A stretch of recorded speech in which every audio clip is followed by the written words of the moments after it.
Hello അസ്സലാമു അലൈക്കും നമസ്കാരം വെൽക്കം ബാക്ക് ഐഷാസ് കിച്ചണിലേക്ക് എല്ലാവർക്കും സ്വാഗതം.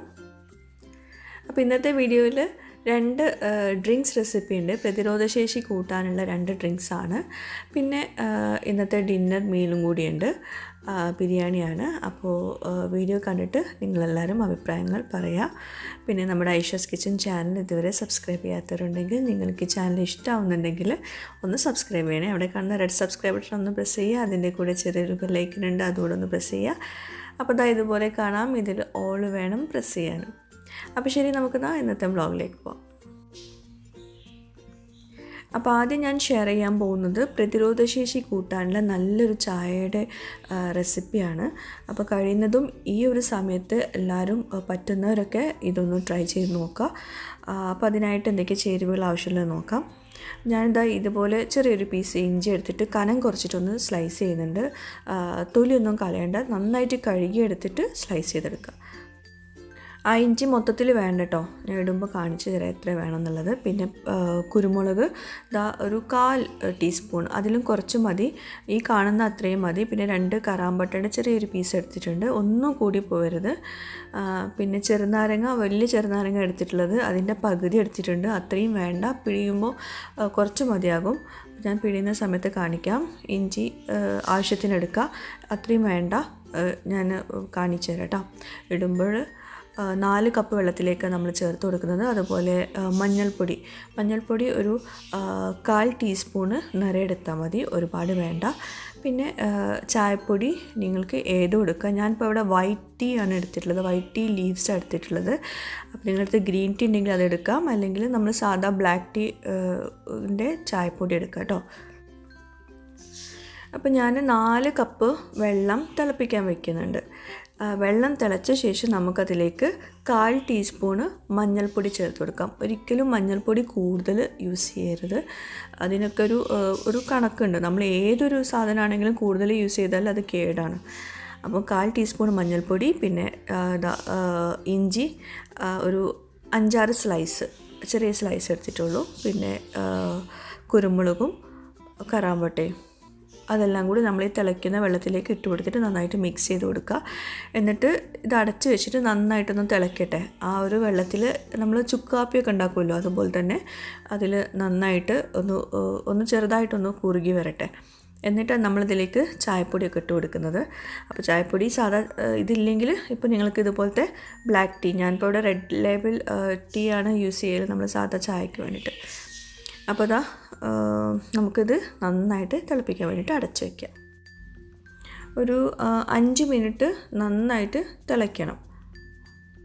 അപ്പോൾ അത് 5 മിനിറ്റ് നന്നായിട്ട് തിളച്ചിട്ടുണ്ട്. അപ്പോൾ ഞാൻ ഫ്ലെയിം ഒന്ന് കുറച്ച് വെച്ചിട്ടുണ്ട്, എന്നിട്ട് ഓപ്പൺ ചെയ്തിട്ടുണ്ട്. ഇനി നമുക്കിതിലേക്ക് ചേർത്ത് കൊടുക്കാനുള്ളത് ചായപ്പൊടിയാണ്. അപ്പോൾ ഞാൻ നേരത്തെ പറഞ്ഞു വൈറ്റ് ടീ ഇവിടെ ഉണ്ടായിരുന്നു, അതുകൊണ്ടാണ് ഞാൻ വൈറ്റ് ടീ എടുക്കുന്നത്. കുറച്ച് മാത്രമേ ഇട്ട് കൊടുത്തിട്ടുള്ളൂ കേട്ടോ, ഒരുപാടൊന്നും വേണ്ട. നമ്മളിത് ചായയുടെ ഫ്ലേവറിന് വേണ്ടിയിട്ട് കുടിക്കുന്ന ചായ അല്ല കേട്ടോ ഇത്. അപ്പോൾ അതുകൊണ്ട് കുറച്ച് മാത്രം ഇട്ട് കൊടുക്കുക. അതുപോലെ ബ്ലാക്ക് ടീ ആണെങ്കിലും കുറച്ച് മാത്രം ഇട്ട് കൊടുക്കുക, ഒരു 1/4 ടീസ്പൂൺ പോലും വേണ്ട, കുറച്ച് മാത്രം, ഒരു പേരിന് മാത്രം ഇട്ട് കൊടുത്തിട്ട് ഒരു 30 സെക്കൻഡ് കഴിഞ്ഞാൽ നമുക്ക് ഫ്ലെയിം ഓഫ് ചെയ്തിട്ട് കുറച്ച് നേരം അവിടെ വയ്ക്കാം, ഒന്ന് ചൂടാറിക്കോട്ടെ.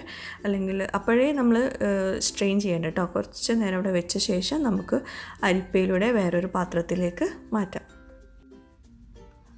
അപ്പോൾ ഇതിൽ നമ്മളിപ്പോൾ ചേർത്തിട്ടുള്ള എല്ലാ ഇൻഗ്രീഡിയൻസും പ്രതിരോധശേഷി കൂട്ടുന്ന സംഭവങ്ങളാണ്. അതുപോലെ ചുമക്കും ജലദോഷത്തിനൊക്കെ ഏറ്റവും ബെസ്റ്റായിട്ടുള്ള സംഭവങ്ങളാണ് നമ്മളിപ്പോൾ ചേർത്തിട്ടുള്ളത്. അപ്പോൾ ഞാൻ അരിപ്പയിലൂടെ ഒരു പാത്രത്തിലേക്ക് ആക്കിയിട്ടുണ്ട്. ഇനി അതിലേക്ക് നമുക്ക് കുറച്ച് ചെറുനാരങ്ങ നീര് ചേർത്ത് കൊടുക്കാം. എല്ലാം കുറേശ്ശെ ചേർത്ത് കൊടുക്കുക, ഒന്നും കൂടുതലാവരുത്. അപ്പോൾ നമ്മുടെ ഇമ്മ്യൂണിറ്റി ബൂസ്റ്റിംഗ് ടീ റെഡി ആയിട്ടുണ്ട്. ഇത്രയേ ഉള്ളൂ. അപ്പോൾ ഇത് ഇളം ചൂടോട് വേണമെങ്കിൽ കുടിക്കാം, അല്ലെങ്കിൽ നിങ്ങൾക്കിത് കുറേ ഉണ്ടെങ്കിൽ ഒരു ചെറിയൊരു കണ്ടെയ്നറിൽ ചൂടാറിയ ശേഷം നിങ്ങൾക്ക് ഫ്രിഡ്ജിൽ വയ്ക്കുക. അങ്ങനെ 2 ദിവസത്തോളം ഇത് യൂസ് ചെയ്യാൻ പറ്റും. ഇടയ്ക്കിടയ്ക്ക് ഒന്ന് ചൂടാക്കി കുടിക്കുക. തണുപ്പോട് കൂടിയിട്ട് കുടിക്കാണ്ടിരിക്കണമായിരിക്കും ഏറ്റവും ബെസ്റ്റ്. അപ്പോൾ ചെറുനാരങ്ങ നീര് ഒഴിക്കുന്നതിന് മുമ്പ് വേണം നിങ്ങളിത് ഫ്രിഡ്ജിൽ വയ്ക്കാൻ കേട്ടോ. അപ്പോൾ ഇതാണ് നമ്മുടെ ഇമ്മ്യൂണിറ്റി ബൂസ്റ്റിംഗ് അല്ലെങ്കിൽ പ്രതിരോധശേഷി കൂട്ടാനുള്ള ചായ. പിന്നെ എല്ലാവരോടും എനിക്ക് പറയാനുള്ളത്, ഇതുപോലത്തെ ഡ്രിങ്ക്സൊക്കെ നമ്മൾ കുടിക്കുമ്പോൾ ഒരുപാടൊന്നും കുടിക്കാൻ പാടില്ല. എല്ലാം മിതമായ രീതിയിൽ കുടിക്കുക. ഒരു 1/4 കപ്പൊക്കെ കുട്ടികൾക്കാണെങ്കിലും മുതിർന്നവർക്കാണെങ്കിലും ദിവസം ഒരു 1/4 കപ്പ് അത്രയും മതിയാകും. അപ്പോൾ ഇതിപ്പം തേന് ചേർത്തിട്ടും കുടിക്കുക കേട്ടോ. തേന് ചേർത്തിട്ട് നമ്മൾ സെർവ് ചെയ്യുന്ന സമയത്ത് മാത്രം ഇളം ചൂടുള്ള ചായയിൽ കുറച്ച് തേന് ചേർത്തിട്ട് കുടിക്കുകയാണെങ്കിൽ കുറച്ചുകൂടെ നല്ലതാണ്. തേനും പ്രതിരോധശേഷി കൂട്ടാനുള്ള നല്ലൊരു ചേരുവയാണ്. അപ്പോൾ ഇനി നമുക്ക് അടുത്ത ഡ്രിങ്കിലേക്ക് പോകാം. അടുത്തതായിട്ടൊരു ജ്യൂസാണ്. അപ്പോൾ ചായ കുടിക്കാൻ മടിയുള്ളവർക്ക് ഇതുപോലെ ജ്യൂസ് ഉണ്ടാക്കിയിട്ടും പ്രതിരോധശേഷി കൂട്ടാൻ പറ്റും. അപ്പോൾ ഈ ജ്യൂസ് എങ്ങനെ റെഡിയാക്കി എടുക്കാൻ നോക്കാം. ഇതുപോലെ ബ്ലെൻഡർ എടുത്തിട്ട് അതിലേക്ക് ഞാൻ ഒരു ഓറഞ്ച് തൊലിയൊക്കെ കളഞ്ഞിട്ടുണ്ട്, കുരുവൊന്നും കളഞ്ഞിട്ടില്ല. അതുപോലെ 2 ചെറിയ ക്യാരറ്റ് ഗ്രേറ്റ് ചെയ്തിട്ടില്ല, തൊലി കളഞ്ഞിട്ട് ചെറുതായിട്ട് കഷ്ണങ്ങളാക്കിയിട്ടുണ്ട്. എന്നാലേ നമുക്കത് ബ്ലെൻഡറിൽ നന്നായിട്ട് അടിച്ചെടുക്കാൻ പറ്റുള്ളൂ. ഇനി ഇതിലേക്ക് നമുക്ക് ചെറിയ 2 സ്ലൈസ് ഇഞ്ചി ചേർത്ത് കൊടുക്കാം.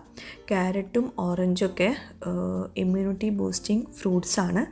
അതിലേക്ക് കുറച്ച് ചെറുനാരങ്ങ നീര് ചേർത്ത് കൊടുത്തിട്ടുണ്ട്.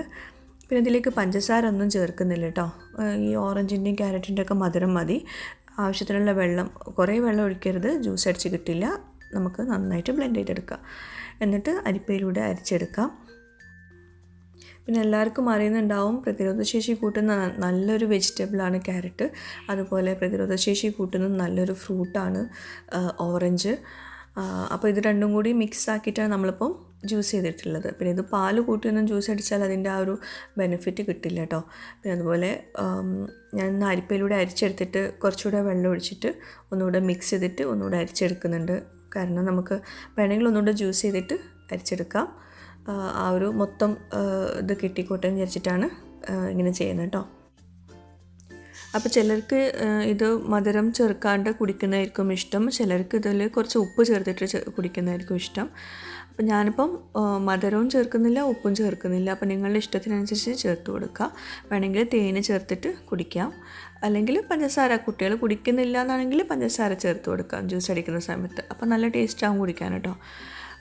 അപ്പോൾ ഇത് ചെറിയൊരു മധുരം ഉണ്ടാവുള്ളൂ, ഇത് ചെറിയൊരു പുളിപ്പും ഉണ്ടാകും. അപ്പോൾ അതാ നമ്മുടെ ജ്യൂസ് റെഡി ആയിട്ടുണ്ട്. ഇമ്മ്യൂണിറ്റി ബൂസ്റ്റിംഗ് ജ്യൂസാണ്, സിമ്പിളാണ് ഉണ്ടാക്കാൻ. കഴിയുന്നതും ഇത് കുട്ടികൾക്കൊക്കെ ഇഷ്ടമാണെങ്കിൽ തീർച്ചയായിട്ടും ഉണ്ടാക്കി കൊടുക്കുക. ഇപ്പോഴത്തെ ഈ ഒരു സാഹചര്യത്തിൽ നമ്മൾക്ക് ഇങ്ങനെ ഒരു പ്രിവെൻഷൻ അല്ലാണ്ട് വേറൊരു ഇതും നമുക്ക് ചെയ്യാൻ കഴിയില്ല. അപ്പം അതുകൊണ്ട് ഇടയ്ക്ക് ഡ്രിങ്ക്സായിട്ട് ടീ ആയിട്ടും ഉണ്ടാക്കുക, ഇടയ്ക്ക് ജ്യൂസായിട്ടും കൊടുക്കുക. പിന്നെ വെജിറ്റബിൾസ്, ഇമ്മ്യൂണിറ്റി കൂട്ടാനുള്ള വെജിറ്റബിൾസ് കൂടുതലായിട്ട് കഴിക്കുക. അതുപോലെ ഫ്രൂട്ട്സും ഇമ്മ്യൂണിറ്റി കൂട്ടുന്ന ഇനിയും വേറെ ഫ്രൂട്ട്സൊക്കെ ഉണ്ടല്ലോ, അപ്പോൾ അത് കുടിക്കുക, അത് കഴിക്കുക. റീനുവിന് പിന്നെ ഇങ്ങനത്തെ സംഭവങ്ങളൊക്കെ ഇഷ്ടമാണ് കേട്ടോ. പക്ഷേ റോസിൻ്റെ ഫേസ് കണ്ടോ, റോസിന് മധുരം ഇല്ലാത്തൊന്നും അവൾ കുടിക്കില്ല. അപ്പോൾ അതിൽ കുറച്ചും പഞ്ചസാര ചേർത്തിട്ടാണ് പിന്നെ ഞാൻ അവൾക്ക് കൊടുത്തത്. അപ്പോൾ വൈകുന്നേരം ഇതൊക്കെ ഉണ്ടാക്കി കഴിഞ്ഞപ്പോൾ ചെറിയൊരു ആഗ്രഹം, ഒരു ബിരിയാണി കഴിക്കാനും വേണ്ടിയിട്ട്. ഇപ്പോൾ ബിരിയാണി പുറത്തൊന്നും വാങ്ങിക്കാനും പറ്റാത്തൊരവസ്ഥയല്ലേ, അപ്പോൾ വീട്ടിൽ തന്നെ ഉണ്ടാക്കാമെന്ന് വിചാരിച്ചു. അപ്പോൾ ഞാൻ ഈ ഒരു ബിരിയാണി ഞങ്ങളുടെ ഭാഗത്തുള്ള ബിരിയാണി കേട്ടോ, അതായത് മലബാർ ദം ബിരിയാണിയാണ്.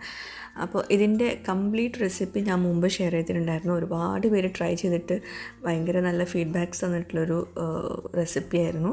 അപ്പോൾ അതിൻ്റെ ലിങ്ക് ഞാൻ ഡിസ്ക്രിപ്ഷൻ ബോക്സിൽ കൊടുക്കാം കേട്ടോ. ഇപ്പോൾ ഡീറ്റെയിൽ ആയിട്ട് കാണിക്കുന്നില്ല, ചെറുതായിട്ട് ആ ദം ഇടുന്നൊക്കെ കാണിക്കുന്നുണ്ട്. അപ്പോൾ അത് ചിക്കനും ചിക്കനൊക്കെ ഇട്ടിട്ടുണ്ട്, നന്നായിട്ട് വഴറ്റി എടുത്തിട്ടൊക്കെ ഉണ്ട്. മല്ലിയിലൊക്കെ ചേർത്ത് മുകളിൽ ഇങ്ങനെ നെയ്യ് ചൂടാക്കിയിട്ട് ഇങ്ങനെ ഒന്ന് ഒഴിച്ചു കൊടുക്കുന്നുണ്ട്. നെയ്യിലല്ല കേട്ടോ വഴറ്റിയെടുക്കുന്നത്, സാധാ ഓയിലാണ് വഴറ്റിയെടുക്കുന്നത്. ഇനി വേവിച്ച് വെച്ചിട്ടുള്ള ഒരു 85% കുക്കായിട്ടുള്ള ചോറ്, അത് ഇതിൻ്റെ മുകളിൽ ഇങ്ങനെ ദമ്മായിട്ട് ഇട്ട് കൊടുക്കുക. പല ഇടത്തും പല രീതിയിലാണ് ബിരിയാണി ഉണ്ടാക്കാറ്. ഞങ്ങൾ തിളപ്പിച്ച് ഊറ്റിയിട്ടുള്ള ചോറാണ് ഇതുപോലെ ദമ്മിടുന്നത് കേട്ടോ. അപ്പോൾ എന്നിട്ട് ആ ചോറിൻ്റെ മുകളിൽ കുറച്ച് നെയ്യ് മെൽറ്റ് ചെയ്തിട്ട് ഇതുപോലെ ഒഴിച്ചു കൊടുക്കുക. പിന്നെ വീണ്ടും മല്ലിയില, പുതിനയില ഇതൊക്കെ ഇടാനുണ്ട് കേട്ടോ. അപ്പോൾ അതും പുതിനയില എൻ്റെ അടുത്ത് ഇല്ലാത്തതുകൊണ്ടാണ് ഞാൻ മല്ലിയില മാത്രം ഇട്ട് കൊടുത്തിട്ടുള്ളത്. പിന്നെ 2 ലെയറായിട്ടാണ് ഞാൻ ചോറ് ദമ്മിടുന്നത്. എന്നാലേ ആ ഒരു പുതിനയുടെയും ഇലയുടെയും മല്ലിയിലയുടെയും നെയ്യിൻ്റെ ഒക്കെ ഒരു ഫ്ലേവർ വരുള്ളൂ ചോറിൽ. അപ്പോൾ വീണ്ടും നെയ്യ് ഒഴിച്ചു കൊടുക്കാം. പിന്നെ നിങ്ങൾക്ക് നട്ട്സ് ഇഷ്ടമുള്ളവരുണ്ടെങ്കിൽ നട്ട്സ്, അതായത് അണ്ടിപ്പരിപ്പ് മുന്തിരിയൊക്കെ വറുത്തിട്ട് ഇതിൻ്റെ മുകളിൽ ഇട്ട് കൊടുക്കുക കേട്ടോ. ഞാനതൊന്നും ഇട്ടിട്ടില്ല. ഇവിടെ അങ്ങനെ ഇക്കാക്ക് മാത്രമേ നട്ട്സ് ഇഷ്ടമുള്ളൂ, ഞങ്ങൾക്കാർക്കും ഇഷ്ടമല്ല, അപ്പം ഞാൻ ഇട്ടിട്ടില്ല. അതുപോലെ സവോള വറുത്തിട്ട് ഇട്ട് കൊടുക്കാം, അതൊന്നും ചെയ്തിട്ടില്ല. മുമ്പത്തെ റെസിപ്പിയിൽ കാണിച്ചിട്ടുണ്ട്, അപ്പോൾ അതിൽ ഡീറ്റെയിൽ ആയിട്ട് കാണിച്ചിട്ടുണ്ട് കേട്ടോ. എന്നിട്ട് ഇതുപോലെ സിൽവർ ഫോയിലോ അല്ലെങ്കിൽ അലുമിനിയം ഫോയിൽ വെച്ചിട്ട് നന്നായിട്ട് കവർ ചെയ്യുക.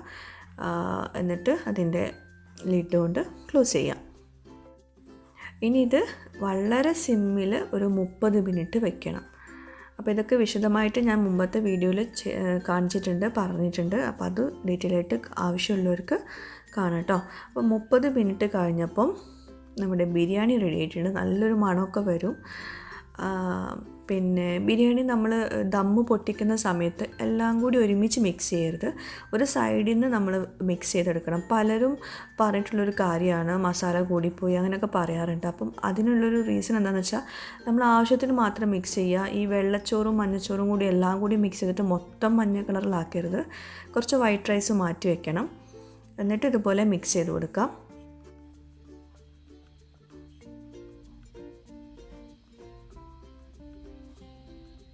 പിന്നെ നമ്മൾ എടുക്കുന്ന ചോറിൻ്റെ അരി അത് വളരെ ഇമ്പോർട്ടൻ്റ് ആണ് ബിരിയാണിയിലേക്ക്. ഞാനിപ്പോൾ ഇവിടെ എടുത്തിട്ടുള്ളത് ഇന്ത്യ ഗേറ്റ് ബാസ്മതി റൈസാണ്.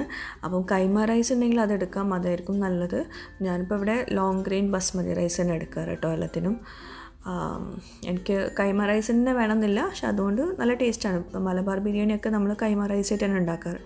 അപ്പോൾ ഇതുപോലെ വിളമ്പുന്ന സമയത്തും കുറച്ച് യെല്ലോ റൈസ്, മസാല ഉള്ള റൈസ് ഇട്ട് കൊടുക്കുക. അതിൻ്റെ മുകളിൽ കുറച്ച് വൈറ്റ് റൈസ് ഇട്ട് കൊടുക്കുക. അങ്ങനെ വേണം വിളമ്പാൻ. എല്ലാം കൂടി മിക്സ് ആക്കിയിട്ട് വിളമ്പുന്നതിലും നല്ലത് ഇങ്ങനെ ചെയ്യുന്നതാണ്.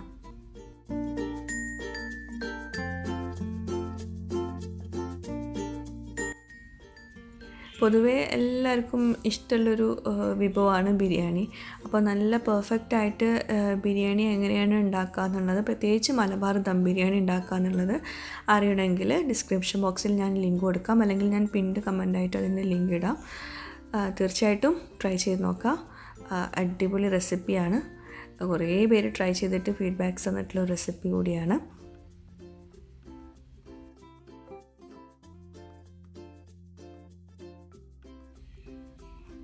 അപ്പോൾ ഞാൻ ബിരിയാണി കഴിക്കുന്നതും ബാക്കിയുള്ള വീഡിയോസൊന്നും എടുക്കാത്ത എന്താണെന്ന് വെച്ചാൽ നമ്മൾ ആ ബിരിയാണിയുടെ മണം വന്നാൽ തന്നെ നമുക്ക് ആ ഒരു കൺട്രോൾ പോകും. അപ്പോൾ പിന്നെ നമ്മൾ അത് കഴിക്കുന്ന സമയത്ത് ഇനിയിപ്പോൾ വീഡിയോ എടുക്കണ്ടല്ലോ എന്ന് വിചാരിച്ചിട്ട് വീഡിയോ എടുക്കാൻ നേരം കിട്ടിയില്ല. അപ്പോൾ അതുകൊണ്ടാണ് കഴിക്കുന്നൊന്നും വീഡിയോ എടുക്കാഞ്ഞത്. അപ്പോൾ എല്ലാവർക്കും ബിരിയാണിയും ഇഷ്ടമായി എന്ന് വിചാരിക്കുന്നു. അതുപോലെ ഇന്നത്തെ ഈ 2 ഡ്രിങ്ക്സും ഇഷ്ടമായിട്ടുണ്ടാവും എന്ന് വിശ്വസിക്കുന്നു. എല്ലാവരും ഒന്ന് ട്രൈ ചെയ്ത് നോക്കുക. എന്നിട്ട് എനിക്ക് ഫീഡ്ബാക്ക്സ് എഴുതി അറിയിക്കാം. അപ്പോൾ പുതിയൊരു റെസിപ്പിയുമായിട്ടോ വ്ളോഗുമായിട്ടോ വരുന്നവരേക്കും ബൈ. Thank you.